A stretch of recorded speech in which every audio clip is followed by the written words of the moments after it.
Hello students, class 10th में हमारा जो चैप्टर चल रहा है वो है द्विघात समीकरण और उसकी प्रश्नावली 4.2 हम स्टार्ट कर चुके हैं। तो इस वीडियो में हम क्वेश्चन नंबर 3 को डिस्कस करेंगे। ऐसी दो संख्याएं ज्ञात कीजिए जिनका योग 27 हो और गुणनफल 182 हो। ठीक है, तो यहाँ पर भी हमने ये क्वेश्चन लिख लिया है। ऐसी दो संख्याएं ज्ञात करें जिनका योग 27 हो और गुणनफल 182 हो। एक चीज़ का ध्यान रखें बच्चों, जब भी आपसे कहा जाता है कि दो संख्याओं का योग 27 है तो एक संख्या x ले लोगे और दूसरी संख्या हो जाएगी 27 माइनस x। अगर प्रश्न में ये कहा होता ऐसी दो संख्याएं ज्ञात करो जिनका योग 30 हो 30, तो एक संख्या हम x ले लेते, दूसरे ले लेते 30 माइनस x। अगर प्रश्न में ऐसा कहा होता कि ऐसी दो संख्याएं ज्ञात करो जिनका योग 32 हो 32, तो एक संख्या x ले लेते, दूसरी संख्या 32 माइनस x लेते। तो ये आपको समझ में आ गया होगा। तो प्रश्न के हिसाब से हमें दो संख्याएं ज्ञात करनी है, तो वो दो संख्याएं यहाँ पर हम क्या लेंगे, एक लेंगे x और दूसरी लेंगे 27 माइनस x। तो यहाँ तक इतना क्लियर हो गया होगा। आगे क्वेश्चन में कहा है कि इनका जो गुणनफल है वो 182 है। इसका मतलब कि इन दोनों को गुणा करो, आप इन दोनों को क्या करो, गुणा करो, और किसके इक्वल लिखोगे आप, 182 के इक्वल होगा। ये क्लियर हो गया होगा। अब एक बार x को 27 से गुणा करो तो ये 27x आ गया।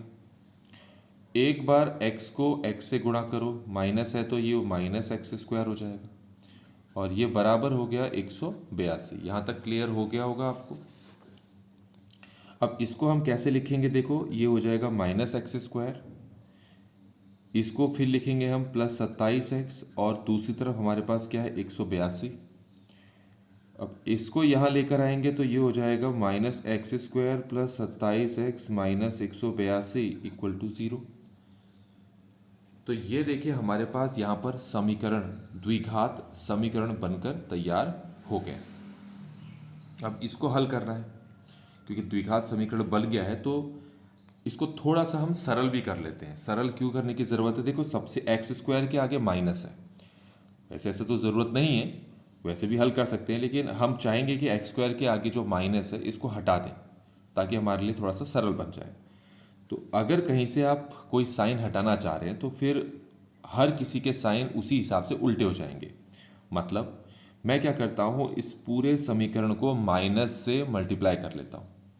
तो माइनस से मल्टीप्लाई करने पर ये हो जाएगा प्लस में, ये हो जाएगा माइनस में, ये हो जाएगा प्लस में, बराबर 0। तो ये हमारे पास द्विघात समीकरण बनकर तैयार हो गया। वैसे इसको भी लेके हम हल कर सकते थे पर हमने ऐसे कन्वर्ट कर लिया। अब इसके बाद क्या करना है, अब क्योंकि हम इसको गुणनखंड विधि से तो हल कर सकते हैं पर बच्चों को गुणनखंड विधि लगाने में दिक्कत आती है, तो इसीलिए हम क्या करेंगे, यहाँ पर हम एक द्विघाती सूत्र का इस्तेमाल करेंगे यहाँ पर।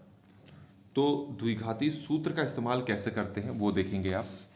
पहले आप क्या करेंगे, इस समीकरण में से a निकाल लेंगे, b निकाल लेंगे और c निकाल लेंगे। अब इसमें a किसको कहते हैं, जो ये एक्स स्क्वायर होता है इसके आगे जो संख्या लिखी होती है उसको a कहते हैं। अब एक्स स्क्वायर के आगे आपको कोई संख्या दिखाई नहीं दे रही होगी तो वो 1 है, तो a हमारे पास 1 है। b किसको कहते हैं, जो x है उसके आगे की जो संख्या होती है, आपको उसके आगे माइनस 27 दिख रही होगी तो माइनस 27 लिखेंगे। और c जो है ये आखिरी जो संख्या होती है इसको लिखते हैं। ऐसा इसलिए क्योंकि द्विघात समीकरण का हमारे पास standard form ax square bx plus c equal to 0 होता है। ठीक है, तो हमें यहाँ से a b c मिल गया है। अब हम सबसे पहले क्या करेंगे, यहाँ पर विविधकर निकाल लेंगे। ठीक है, तो विविधकर हम कैसे निकालते हैं, हम निकालते हैं d की मदद से। d बराबर बी स्क्वायर माइनस 4ac। अब b हमारे पास कितना है, ये देखिए माइनस 27 है, तो माइनस 27 का स्क्वायर माइनस 4a कितना है 1 और c कितना है 182। यहाँ तक समझ में आ गया होगा आपको। क्योंकि ये माइनस है तो माइनस का स्क्वायर हमेशा प्लस में आता है और 27 का स्क्वायर हो गया 729। 4 को 182 से मल्टीप्लाई करोगे तो ये आ जाएगा 728। और इन दोनों को अगर हम माइनस करें तो हमारा आंसर कितना आ रहा है, 1 आ रहा है। तो ये हमने क्या निकाल दिया, ये हमने विविधकर निकाल दिया। अब विविधकर निकालने के बाद हमें द्विघाती सूत्र लगाना पड़ता है, और जो द्विघाती सूत्र है उसका फॉर्मूला होता है x equal to minus B plus minus under root D over 2a। अब इसमें b d a का मान रख लेते हैं। b कितना है आप प्रश्न में देखोगे, वो -27 है, और पहले से भी एक माइनस है, तो b की जगह हम रख लेते हैं -27। ये समझ में आ गया। प्लस माइनस ये क्या होता है, d की जगह क्या रखेंगे, 1, क्योंकि हमने d1 निकाल लिया था। और नीचे हम क्या रखेंगे, 2a, तो a हमारे पास कितना है, 1। यहाँ तक समझ में आ गया होगा आपको। अब इसके बाद क्या करना है, देखो ये माइनस माइनस जो है ना, ये माइनस जब साथ लिखे होते हैं तो इसका मतलब प्लस हो जाता है। तो हमारे पास x इक्वल आ गया। इसमें आगे एक चीज़ और समझ लें आप, वो चीज़ क्या चीज़ समझनी है कि अगर 1 का स्क्वायर जो होता है वो 1 होता है, तो कहीं पर अगर 1 लिखा है तो तुम उसकी जगह क्या लिख सकते हो, 1 का स्क्वायर लिख सकते हो। तो ये देखो ये 1 लिखा हुआ है, एक ये तो ऐसे समझ लो आप, या दूसरा ये समझ लो कि 1 का वर्गमूल 1 होता है, दोनों में से जो समझना है। तो पहले मैं इसको ऐसे लिख लेता हूँ, 27 प्लस माइनस ये जो 1 है इसकी जगह मैं 1 का वर्ग लिख लेता हूँ। ये वर्ग से रूट कट गया, नीचे भी लिखना पड़ेगा, 2 है, नीचे 2 है, तो हमें मिल गया x बराबर 27 प्लस माइनस 1 ओवर 2। यहाँ तक समझ में आ गया होगा आपको। अब इसके बाद आप देखिए क्या करना है, हमने इसके 2 हिस्से कर लेते हैं। एक हिस्सा क्या हो जाएगा, एक हिस्सा हो जाएगा 27 प्लस 1/2, 27 प्लस 1/2, और दूसरा हिस्सा क्या हो जाएगा हमारे पास, 27 माइनस 1/2, 27 माइनस 1/2।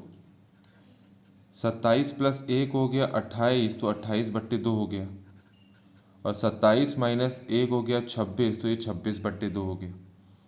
28 को 2 से अगर हम भाग करें तो वो हमारे पास कितना आ गया, 14, और 26 को 2 से भाग करें तो वो हमारे पास कितना आ गया, 13। यहाँ तक समझ में आ गया होगा आपको। तो इस तरीके से आप देख सकते हैं हमें यहाँ पर 2 संख्याएं प्राप्त हो चुकी हैं। एक संख्या हमें 13 मिल गई और दूसरी संख्या हमें 14 मिल गई।